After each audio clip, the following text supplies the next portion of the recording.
자, 93번부터가 도시개발법 문제입니다. 네. 도시개발구역 지정 규모는 이제 필수적으로 외우고 있어야 됩니다. 그렇죠? 예. 틀린 거 찾기. 주거지역, 생산녹지, 자연녹지, 상업지역, 주거지역은 1만 제곱미터 이상. 그런데 개발행위 허가 기준 면적은 1만 미만이죠. 그렇죠? 그다음 공업지역은 3만 이상. 그다음에 녹지지역 1만 이상. 관리지역은 도시지역 외의 지역이지. 자, 도시지역 외의 지역은 원칙이 30만 제곱미터 이상이죠. 4번 틀렸고. 녹지지역 1만. 나는 녹지로 외웠는데 갑자기 생산 녹지 나온다면 머리가 띵하거나 그러면 안 돼요. 예. 필수 암기. 그 다음에 94번 문제. 도시개발구역 지정은 워낙 많이 나오는 문제죠. 예. 틀린 거 찾기. 2번 보시면요. 330만 제곱미터 이상인 도시개발구역에 관한 개발 계획을 수립함에 있어서는 복합 기능 갖는 도시가 되도록 노력해야 된다. 실시 계획이 아니죠? 개발 계획이지. 왜 그래요? 그러니까 330만만 나오면 좋아가지고 그냥 찍으라고 이거지.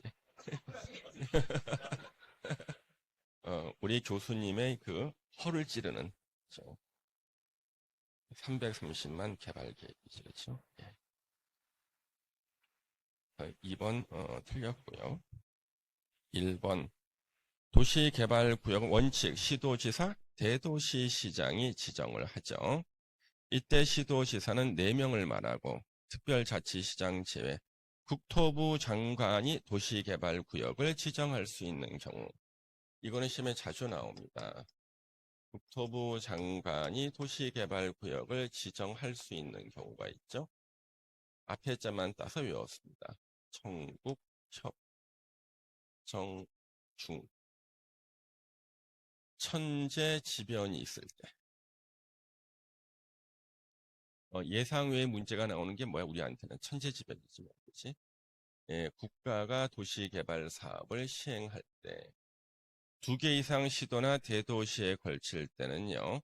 협의로 지정할 자를 정하는데 협의가 안 됐을 때는 국토부 장관이 도시개발구역을 지정할 수 있다. 정부 출연 기관의 장이나 그다음에 공공기관의 장이 정부 출연 기관의 장이나 공공기관의 장이 30만 제곱미터 이상 규모로 지정을 제한했을 때 국토부 장관이 도시개발구역을 지정할 수 있다. 중앙행정기관의 장의 요청이 있을 때 이때 국토부 장관이 지정할 수가 있거든요. 절대 나오면 안 되는 단어가 있어요. 지방공사의 장이 지정을 제한했을 때. 지방공사의 장, 공사의 장 나오면 안 돼요. 이걸 틀린 지문으로 만들거든. 그 다음에 3번 조합을 제외한 민간 시행자로 지정될 수 있는 자는 토지 면적 3분의 2 이상에 해당하는 토지 소유자의 동의를 받아서 도시개발구역 지정을 제한할 수가 있다. 그렇죠? 면적 3분의 2. 민간 시행자. 근데 지정 제한 못하는 조합은 제외지 당연히. 4번 도시개발 사업이 필요하도 인정되는 지역에 2개 이상 시도나 대도시에 걸칠 때는 협의로 지정할 자를 정하고 협의가 안 됐을 때는 국토부 장관이 지정할 자를 정하는 게 아니라 직접 지정한다죠. 5번 도시개발구역 지정 고시된 날부터 3년이 되는 날까지 실시계획 인가를 신청하지 아니할 때는 3년이 되는 날에 다음 날에 지정은 해제된 것으로 본다. 인가를 신청하지 아니하는 경우에요. 인가를 받지 못한 경우가 아니라 예, 해제. 자, 95번 토지상환채권. 우리 토지상환채권은 무슨 사업 방식에서 나와요? 수용 방식에서 나오는 거예요. 그래서 토지상환채권은 수용 방식에서 나오는 거예요. 왜? 수용 보상금을 현금으로 지급하는 대신에 나중에 도시개발 사업 끝나고 나서 새롭게 조성된 토지나 건물로 대신 주겠다는 게 토지상환채권이거든. 그래서 토지상환채권 공부를 다 했는데, 그러면 토지상환채권은 수용 방식에서 나오냐, 환지 방식에서 나오냐 물어보니까 갑자기 대답을 못해. 그죠? 상가집 가서 엉엉 울고 그랬는데, 혹시 누가 죽었는지 혹시 아세요? 그러면 모르겠는 거야. 웃을 일이 아니라고. 예. 웃으냐. 이맘때 한번 물어보면 대답 못한 학생들이 태반이었어. 예. 다시 한번 주의를 환기시키는 겁니다. 왜? 가끔 가다가 수용 방식이라는 사실을 아는 자는 지문을 한 개씩 던지시는 교수님이 계셔요. 예. 자, 틀린 거 찾기입니다. 1번. LH공사는 지급 보증을 받은 경우에 틀렸지? 예. 공공시행자는 지급 보증을 안 받아요. 민간 시행자만 지급 보증을 받습니다. 파산의 우려가 있는. 예. 1번 틀렸다. 이런 것만 나오면 좋겠는데 이번에 이런 게 10문제 이상 나오거든요. 2번 토지상한 채권 발행 규모는 2분의 1을 초과해서는 안 된다. 2분의 1 초과 금지. 토지상한 채권은 양도성이 있고 질권의 목적이 된다. 4번 제3자에게 대항하지 못하고 5번 발행 계획을 작성해서 미리 지정권자한테 승인을 받아야 됩니다. 이거는 공공시행자든 민간시행자든 다 지정권자 승인을 받아야 돼요. 발행 계획 작성해서. 96번에 수용 사용 방식으로 시행할 때 틀린 거 찾기가 나왔습니다. 4번 지문 보시면 실시 계획 인가가 있는 경우에 사업 인정 고시가 있는 것으로 본다. 아니지. 세부 목록 고시가 있을 때 사업 인정 고시가 있는 것으로 본다. 즉 수용을 할 수가 있다. 그러면 실시 계획 고시가 있을 때 사업 인정 고시가 있는 것으로 본다는 국토계획법이다. 그렇죠? 4번 틀렸고요. 1번 시행자는 수용하거나 일시에 사용할 수 있다. 맞아요. 2번 조합을 제외한 민간 시행자는 면적 3분의 1을 소유하고 토지 소유자 종수 2분의 1 이상의 동의를 받아야 토지를 수용할 수가 있습니다. 내 조합은 당연히 조합은 토지를 다 갖고 있거든. 이런 요건이 필요 없다. 3번 원칙은 수용에 대해서는 공시법을 준용한다. 5번 재결 신청 기간은 공시법은 1년 내지만 사업 시행 기간 종료일까지만 하면 된다. 자, 97번 수용 방식에 의해서 시행하는 경우 조성 토지 공급 방식 언제나 나오는 거죠. 원칙은 경쟁 입찰. 그런데 거기 보시면은요. 틀린 거 찾기. 국민주택 규모 이하의 주택 건설 용지는 추첨, 재비 복귀를 할 수 있다. 수의계약 아니고 4번 틀렸고 공공택지 추첨. 공개 경쟁 입찰이 원칙. 학교 용지 등 공공청사 용지 등 반드시 공급해야 되는 것. 토지 상환 채권을 받은 자 등등은 다 수의 계약으로 공급할 수가 있고 5번 종전 토지 소유자로서 시행자에게 토지를 양도한 자. 이 사람한테는 다른 땅, 우리 보통 대토라 그래. 반드시 줘야 돼. 수의 계약에 공급할 수 있다. 그 다음에 98번 환지 계획에 대한 설명 중 틀린 거 찾기. 환지 계획에 대한 틀린 거.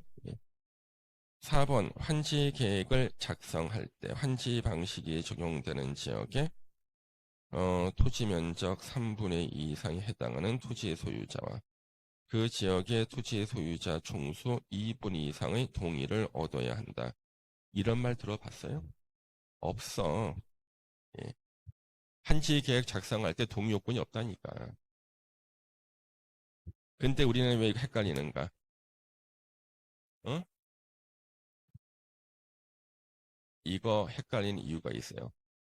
개발 계획을 수립할 때 환지 방식일 때는 개발 계획의 동의 요건이 면적 3분의 2 이상, 총수 2분의 1 이상이었다고. 찾아봐. 교수님께서 야심차게 만들었던 지문에 다 같이 빠져주니까 교수님께서 뿜뿜 하시겠네. 교수님께서는 뿜뿜 하시겠어요. 개발 계획 파트에 나옵니다. 자, 우리 79페이지부터 보겠습니다. 자, 79페이지 밑에 1번에 개발 계획 나오죠? 그러면 개발 계획을 수립할 때 수립 순서, 도시개발구역을 지정하려면 개발 계획을 수립하여야 한다. 개발 계획은 누가 수립해요? 지정권자가 수립해요. 시행자가 아니라. 시행자는 실시 계획을 작성하고 개발 계획 수립하는 사람은 지정권자야. 예외, 도시개발구역을 먼저 지정하고 개발 계획 수립을 나중에 하는 경우가 5개 플러스 개발 계획을 공모할 때죠. 그 5개는 계속 시험 나오고. 가로 2번에 토지 소유자의 동의 보세요. 지정권자는 환지 방식의 도시개발 사업에 대한 개발 계획을 수립하려면 환지 방식이 적용되는 지역의 토지 면적 3분의 2 이상의 토지 소유자와 토지 소유자 총수 2분의 1 이상의 동의를 받아야 된다. 이거는 개발 계획 수립할 때 환지 방식일 때 동의 요건이야. 2번, 만약에 시행자가 국가나 지자체일 때는 동의를 받지 않아도 된다. 그것도 시험에 나오고요. 그래서 환지라는 말만 나오면 면적의 3분의 2, 총수 2분의 1을 생각할 거라고 해서 교수님께서 허를 찔러서 4번 지문을 딱 넣어놨어. 환지 계획 작성할 때는 동의 요건이 안 나와. 예? 그죠?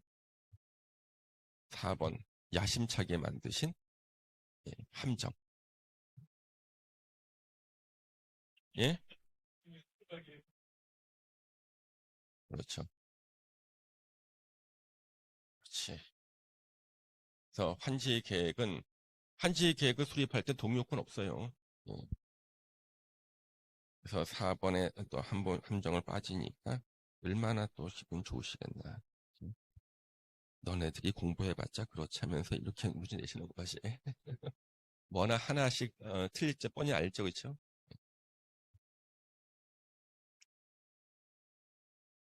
그래서 제가 부지런히 다니면서 수집하고 예, 얼굴 내밀고 시험 때문에 내민다고 혼나고 예, 나중에 이제 그거 밥 사드려야지 뭐.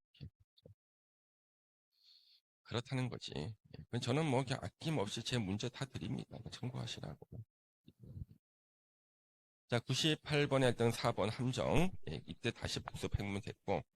1번 시행자는 전부나 일부를 환지 방식으로 시행하고자 할 때는 환지 계획 작성해야 된다.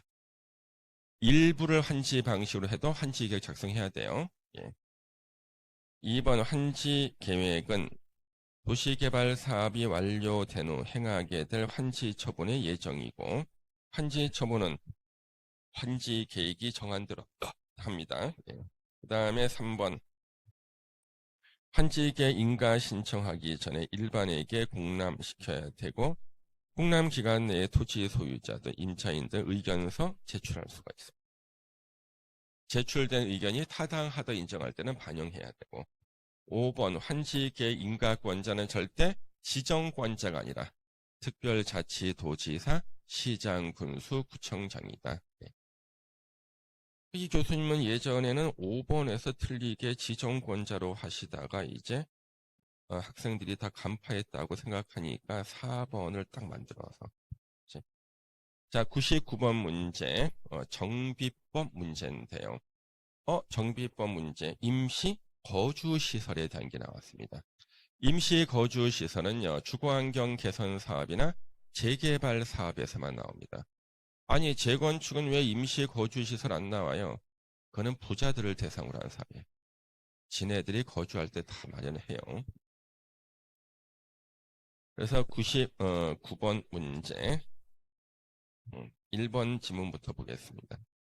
사업 시행자는 주거환경 개선 사업 및 재개발 사업 시행으로 철거되는 주택의 소유자나 세입자에게 정비구역 안과 밖에 위치한 임대주택 등의 시설에 임시로 거주하게 하거나 주택자금 융자 알선 등 임시 거주에 상응하는 조치를 하여야 한다. 그래서 무이자 대출 뭐 이런 거. 이번 사업 시행자는 임시 거주 시설의 설치 등을 위해서 필요한 때는 국가, 지자체, 공공단체 또는 개인의 시설이나 토지를 일시 사용할 수가 있습니다. 3번 이제 2명. 국가, 지자체는요. 사업 시행자로부터 임시 거주 시설에 필요한 건축물이나 토지 사용 신청을 받았을 때는 정당한 사유 없이는 이를 거절하지 못한다. 정당한 사유가 3가지가 있는데 그 중에 하나가 제3자와 이미 매매 계약을 체결한 경우다. 그럼 우리가 임시 거주 시설에 대한 것이 우리 유학집에 나오나요? 아예 안 봤나?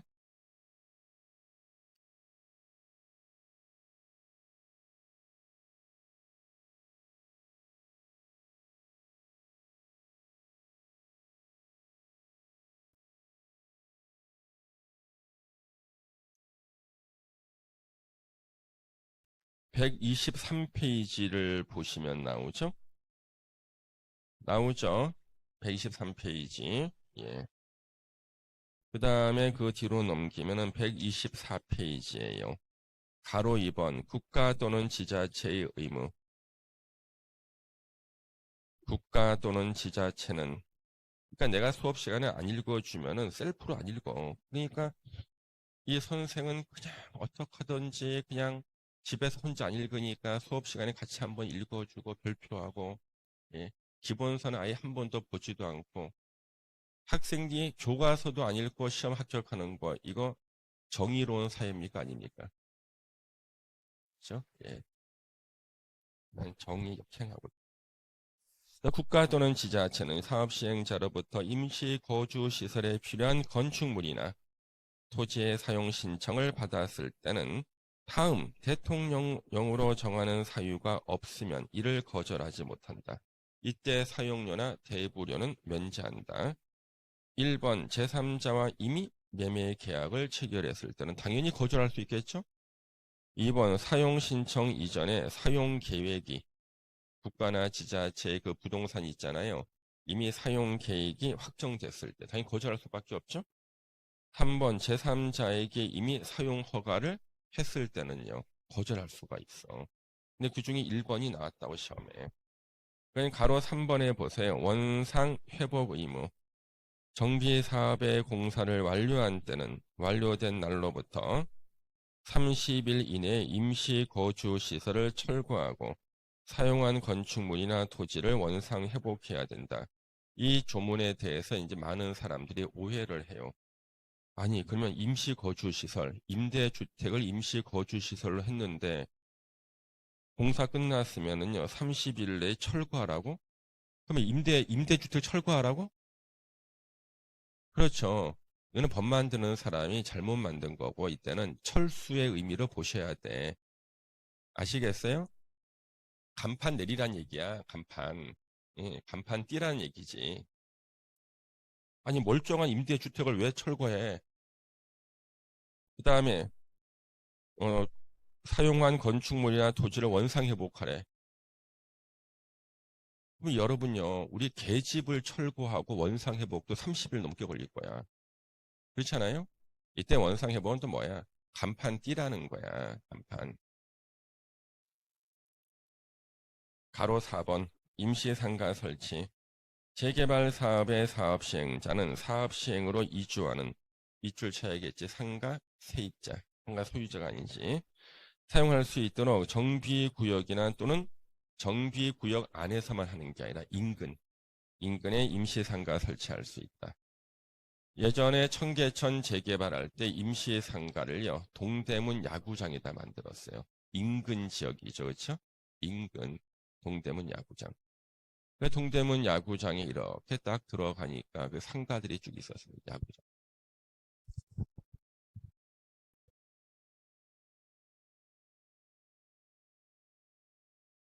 근데 한 바퀴 돌아봤는데 살 게 없어.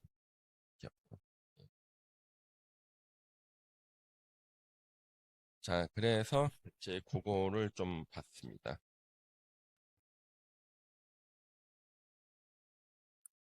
그 다음에 다시 99번에 4번 지문. 재건축 사업의 사업 시행자는 사업 시행으로 이주하는 상가 소유자가 사용할 수 있도록 정비구역 또는 인근에 임시 상가 설치할 수 있다. 틀렸지? 어디가 틀렸어? 두 군데가 틀렸어. 재건축 사업이 아니지. 주거환경 개선 사업이나 재개발 사업. 그렇죠? 그다음에 상가 소유자가 아니라 상가 세입자.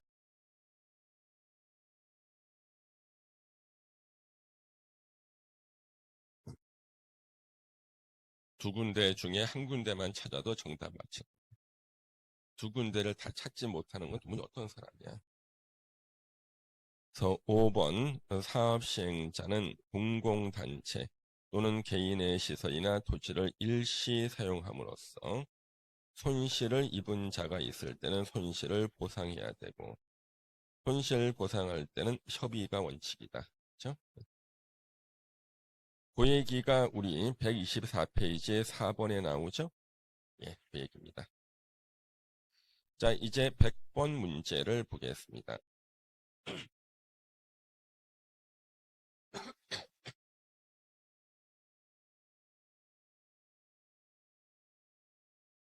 정비조합은 매년 나와요. 틀린 거 찾기 100번에서.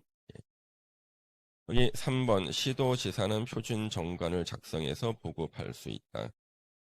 그러면 지금은 3번을 갖다가 교수님께서 틀리게 써놨는데 한번 그걸 찾아보겠습니다.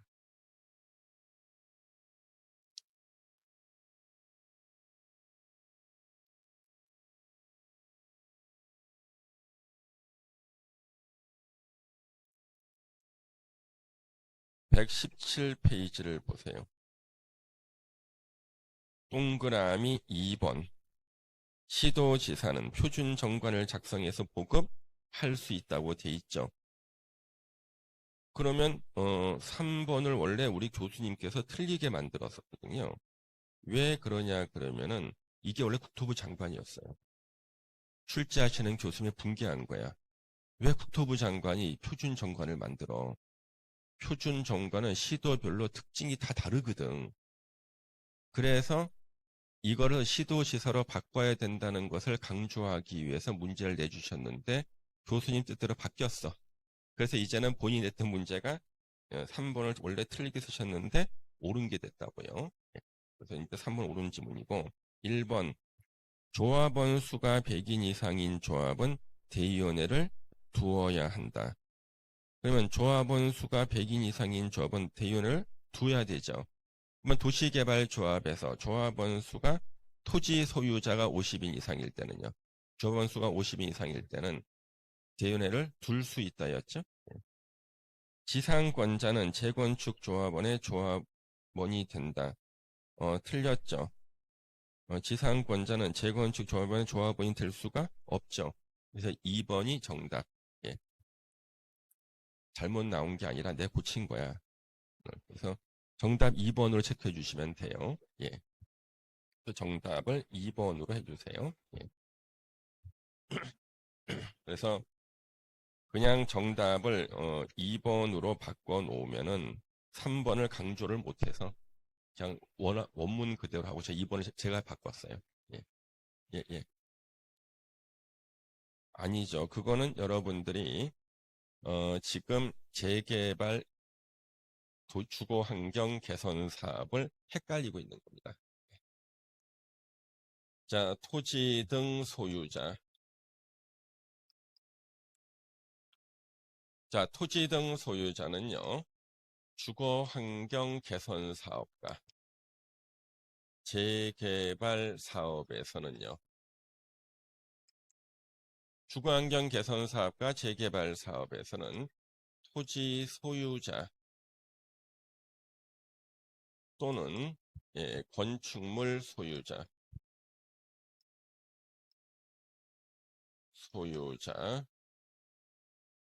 또는 지상권자 3명 중에 하나에 해당하면 토지 등 소유자가 돼요. 그러면 주거환경 개선 사업에는 조합이 안 나오니까 이런 사람들이 이제 권리자가 되고 재개발 사업에는 이런 사람들이 조합원이 된다고. 조합원이. 그래서 여기 지상권자는 조합원은 돼. 근데 분양 대상자는 안 돼.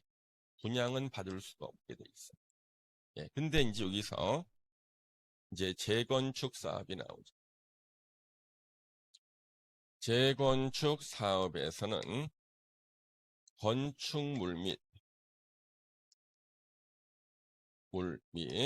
부속 토지 소유자,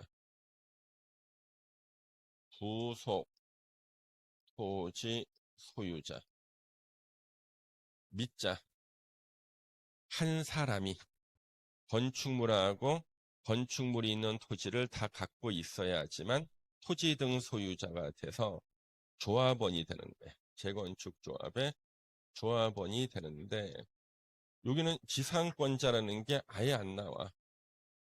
지상권자가 아예 안 나오니까 지상권자는 조합원 자체도 안 되는 거죠. 조합원 당연히 부여 못 받는 거고. 예, 그래서 지금 지상권자는 재건축 조합의 조합원이든 틀렸죠? 그래서 100번은 정답이 2번입니다. 2번. 그래서 정답을 2번으로 고쳐주시고요. 교수님이 원래 냈을 때는 3번을 정답으로 했고 2번을 다른 지문 했었는데 제가 그냥 2번 지문만 고쳐놨어요. 그래서 제가 강의할 때 안 까먹어야 돼. 왜? 표준 정가는 예전엔 국토부 장관, 지금은 시도지사.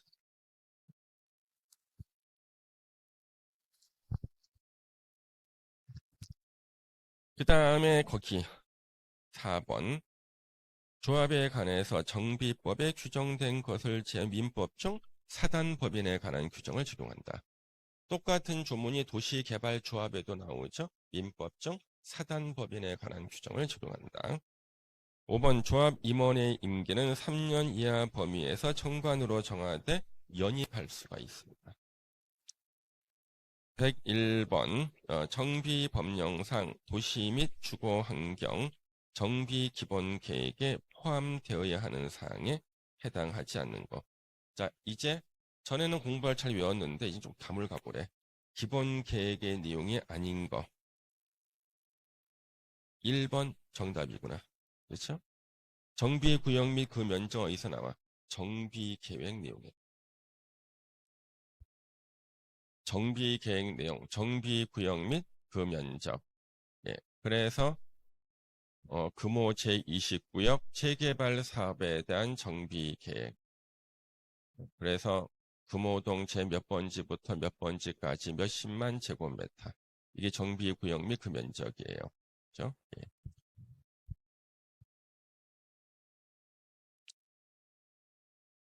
나머지 4개는 다 기본계획 내용이죠. 복습할 거 기본계획 내용과 정비계획 내용 외우셔야 되고요. 102번 주거환경 개선 사업 시행자에 대한 설명 중 틀린 거 찾기. 틀린 거 찾기입니다. 자, 이게 틀린 거 찾기인데요. 102번에 1번부터 자력 방식으로 시행하는 주거환경 개선 사업은 시장 분수 등이 직접 시행할 수가 있고요.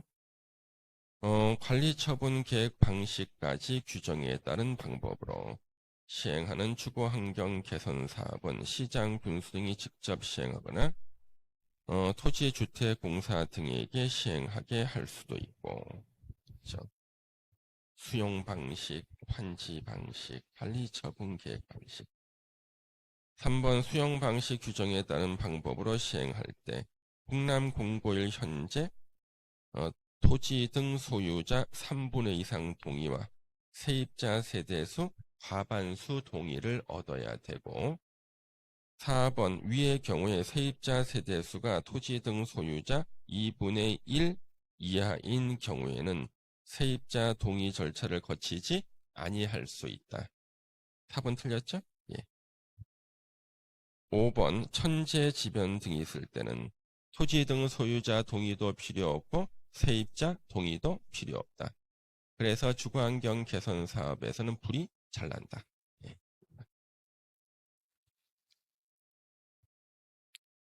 다음 103번 조합에 관한 설명으로 옳은 거 찾기에 이제는요. 옳은 거 찾기. 5번 질문. 대의원의 조합원 10% 이상으로 구성하고 조합장이 아닌 2번은 대의원이 될 수 없다. 조합장은 대의원의 의장이기 때문에 대의원이 되고 이사나 감사는 대의원이 될 수 없다. 5번이 옳은 거죠? 1번 조합이 정관의 기재사항인 조합 임원의 수를 변경할 때는 시장 군수 등의 인가를 받아야 된다. 자, 그래서 조합이 정관 기재사항인 조합 임원의 수를 변경할 때는 시장 군수 등의 인가를 받아야 한다. 인가를 받지 않습니다.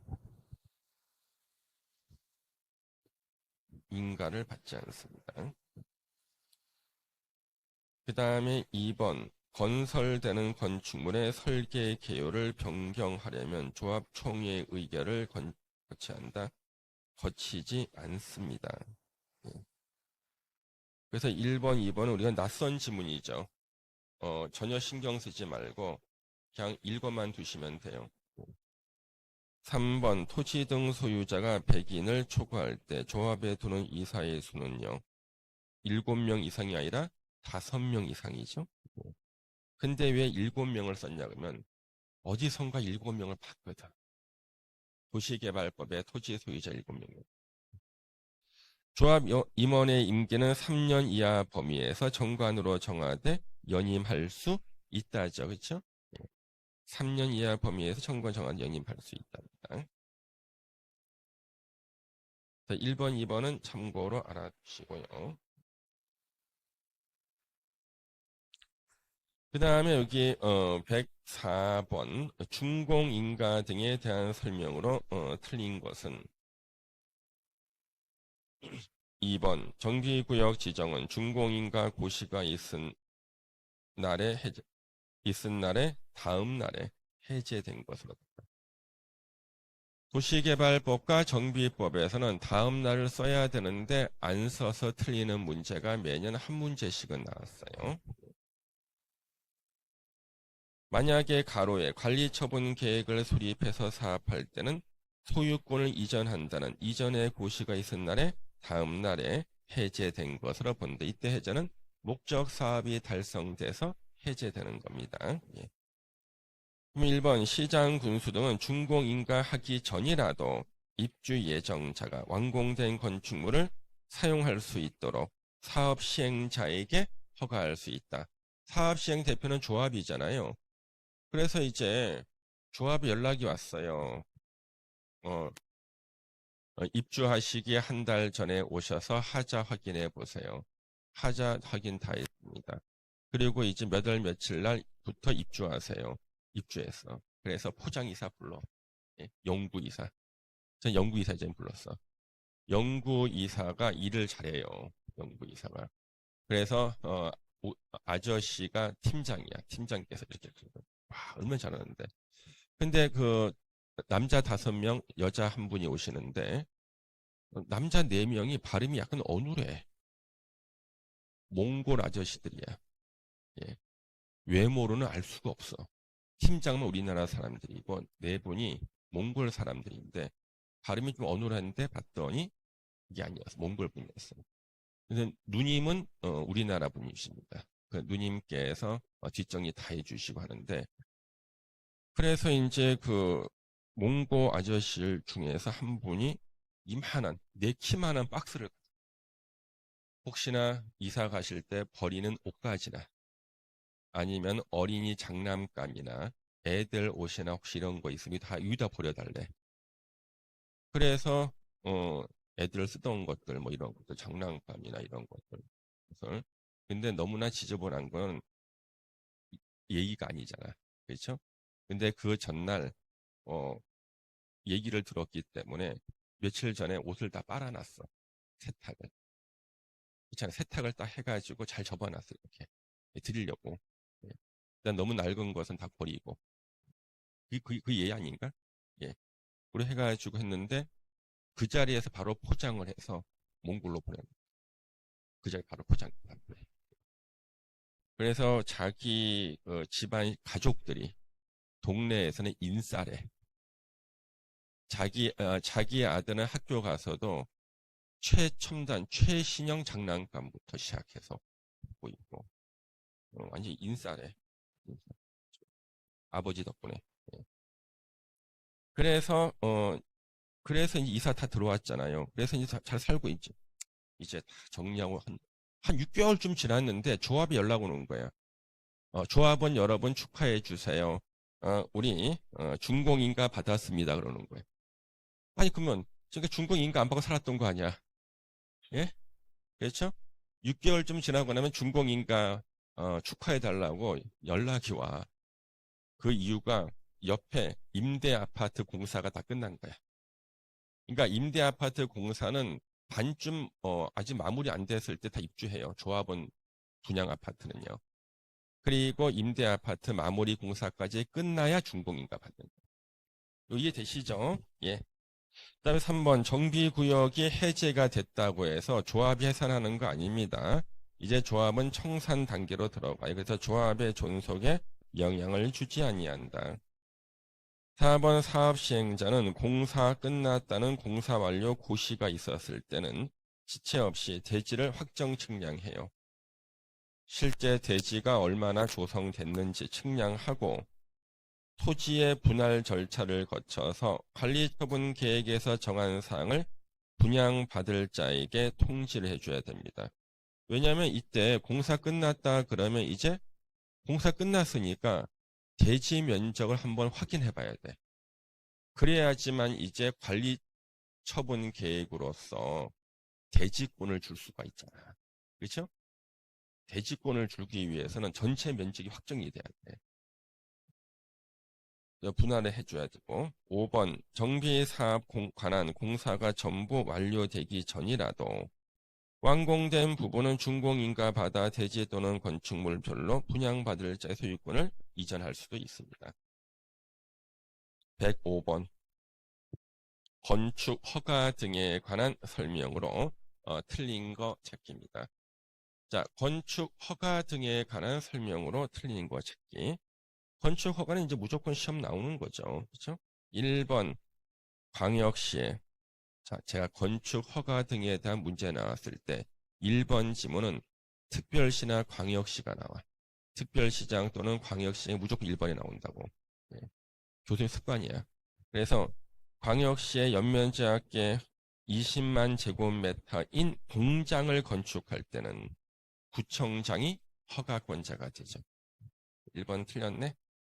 2번 허가권자는 위락시설, 숙박시설, 교육환경상 부적합하다고 인정할 때는 건축위원회 심의를 거쳐 건축허가를 하지 아니할 수 있다. 그래서 여러분이 좋아하는 시설 2개, 위락시설, 숙박시설이 주거환경, 교육환경상 부적합하다고 인정할 때는 건축위원회 심의를 거쳐 건축허가를 하지 아니할 수 있다. 그래서 이게 일산의 터널 라이트 사건 때문에 만들어졌다 그랬죠. 이게 만들어지고 난 다음에도 허가를 받은 경우가 있었어요. 경기도 SC. 경기도에 SC가 있었어요. 경기도 SC에요. 어떤 분이 뜻한 바가 있어서 러브 호텔 하나 지으려고 했습니다. 러브 호텔. 혹시 가보셨습니까? 러브 호텔? 진도 나가야 돼. 빨리 얘기해. 진도 나가야 돼. 진도 나가야 된다니까. 예, 예. 아, 진도 나가야 돼. 말하면 내가 SC가 어딘지 알려줄 텐데. 가봤다 그러면. 예, 가봤다 그러면 내가 SC 얘기해줄 텐데. 예? SC. 그래서 요 SC, 차마 시흥시라고 얘기를 못한다.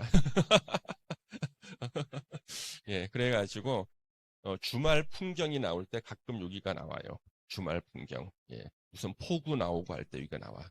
예, 그래서 여기서 허가를 받았어. 왜? 건축위원회 심의를 통과했거든. 예, 위락시설, 숙박시설. 단어 4개를 외워주셔야 돼요. 위락시설, 숙박시설이 주거환경, 교육환경상 그 단어 부적합하다고 인정할 때 절차는 뭐예요? 건축위원회 심의를 거쳐서 건축 허가를 하지 아니할 수 있다는데 이 문제가 수없이 시험에 나왔는데요. 단어를 한 개씩만 써주시는 거야. 나는 위락시설, 숙박시설 2개를 외웠잖아. 2개가 안 나오면 난 틀리거든. 그런데 하나만 써. 위락시설인 경우. 그 다음에 단어 내가 2개를 외웠잖아. 주거환경, 교육환경 2개가 나와야 나는 아는데 하나만 써주는 거야. 항상 그랬어요. 이해할 수 있겠죠? 예. 그래서 2번은 옳은 지문. 3번 건축 허가를 받으면 무려 18개 건축할 때 필요한 다른 법률에서 인허가를 다 받은 것으로 본다. 건축을 임야에서 할 때는 산지 전용 허가 받은 것으로 본다. 건축을 농지에서 할 때는 농지 전용 허가 받은 것으로 본다. 제일 중요한 거 건축 허가 받으면 개발 행위 허가 받은 것으로 본다죠. 자요. 4번 입지와 규모에 대해서 내가 건축 허가 신청하면 허가를 내주겠습니까?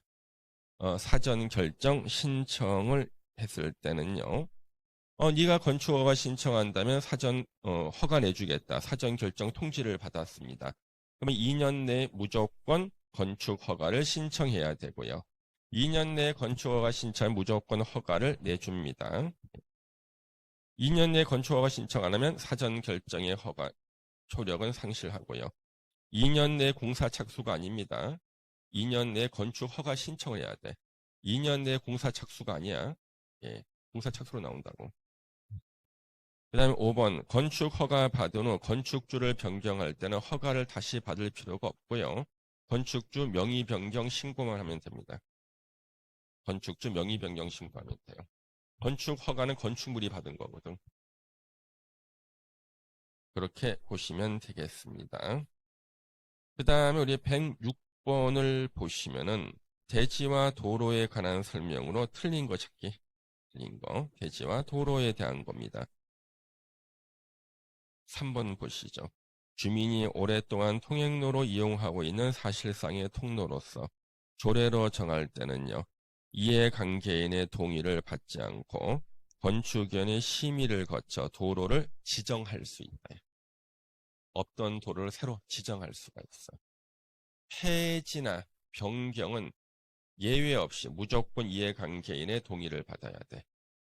없던 도로 지정할 때는 이해관계인의 동의 받는 게 원칙이지만 예외 동의 안 받을 수도 있어요.